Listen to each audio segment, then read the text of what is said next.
السلام علیکم. په نننۍ ویډیو کې به موږ د کلاس 10th میتھس ایکسرسایز 3.4 کوېسچن نمبر 2 سالو کوو. په کوېسچن 2 کې یو ریلیشن پروف کول دي. ادي چې a ډیوایډډ بای b او c ډیوایډډ بای d او e ډیوایډ بای f دا ټول خپل منځ کې ایکول دي، نو وایي به دا سیزم د دې ایکول دی. ټیک ده.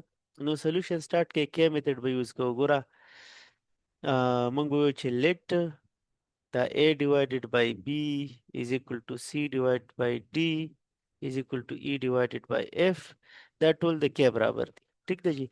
نو اوس د دې مطلب دا دی چې د a divided by b هم د k برابر دی، یعنی a divided by b is equal to k. Similarly دا c divided by d هم د k برابر دی، یعنی c divided by d is equal to k. او دا e divided by f چې کوم دی دا هم د k برابر دی. اوس چې دا b دې سره both side multiply کړو، نو دا به راشي a is equal to b k او c is equal to d k. Similarly e is equal to f k. ټیک ده جی. نیکسٹ به موږ څه کوو، په دې باندې به دواړو سایډونو ته سکویر واخلو. سکویر چې په واخلئ دا به شي a square is equal to b square k square. Similarly په دې سایډ په دې equation باندې c square is equal to d square k square. او دې ځای کې به واخلئ چې e square is equal to f square k square.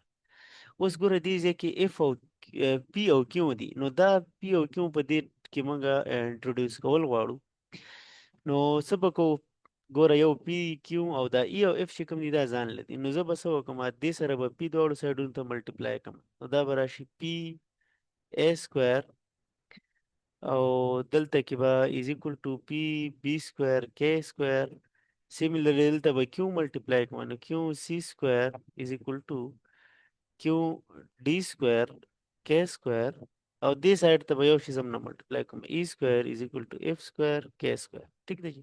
ها اوس دا درې اکویشن دي. ګوره یو اکویشن دا دی، یو دا دی او یو چې کوم دی دا دی. نو دا درې اکویشن به موږ څه وکړو، خپل منځ کې ایډ کو. نو موږ ولته ولیکو چې ایډ دا ټول اکویشن، نو د دې رائټ سایډ به د دې رائټ سایډ او د دې رائټ سایډ به موږ ایډ کوو. داسې به نه کوو چې یو د یو رائټ سایډ او بل لیفټ سایډ او دا پلس کوو. صحیح ده که نه؟ نو لیفټ سایډ به لیفټ سره پلس کوو، رائټ سایډ به رائټ سره پلس کوو. نو چې دا پلس کوو دا به شي پی ا سکویر د دې بل لیفټ سایډ پلس کیو سی سکویر او د دې بل پلس ای سکویر. دا از اکول ټو بیا به دا رائټ سایډونه ټول پلس کوي، پی بی سکویر کے سکویر بیا به پلس دا بل رائټ سایډ کیو ډی سکویر کے سکویر او بیا د بل رائټ سایډ پلس اف سکویر کے سکویر. ټیک ده جی. ها تاسو به دې نه لاندې کنټینیو کوئ، زه دې ځای کې کنټینیو کوم ځکه چې سپیس په سکرین نشته دی. خو د دې رائټ سایډ کې موږ کے سکویر په ټولو کې کامن دی، دا ته موږ کامن کولی شو. نو اول به موږ د لیفټ سایډ ایز اټ از ولیکو، څنګه چې دی مغه شانته به ولیکو کیو سی سکویر او بیا د ای سکویر از اکول ټو پی بی سکویر پلس کیو ډی سکویر پلس اف سکویر. او دا کې چې کوم سکویر دی دا ته ما کامن وایس. صحیح ده که نه؟ ها نو اوس به ډیوایډ کو، ډیوایډ both side by په دې باندې پی بی سکویر پلس کیو ډی سکویر پلس اف سکویر، په دې باندې both side ډیوایډ کړئ. نو دا به راشي پی ا سکویر پلس کیو سی سکویر پلس ای سکویر ډیوایډډ بای پی بی سکویر پلس کیو ډی سکویر پلس اف سکویر از اکول ټو کی سکویر.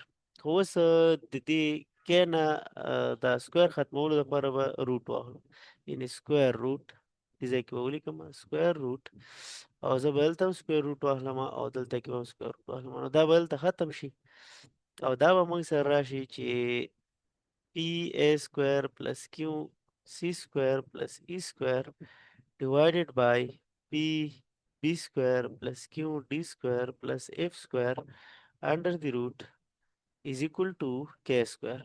کې صرف k square ختم شوی. نو اوس تاسو وګورئ دا هم د k برابر دی او دا ټول د k برابر دي، نو دې دا مطلب دی چې دا او دا په خپل منځ کې برابر دی. ټیک ده. हाँ نو زه بل ته ولیکم this implies that a divided by b is equal to c divided by d is equal to e divided by f دا به شي e divided by f ورکه چې لږ کلیر ولیکم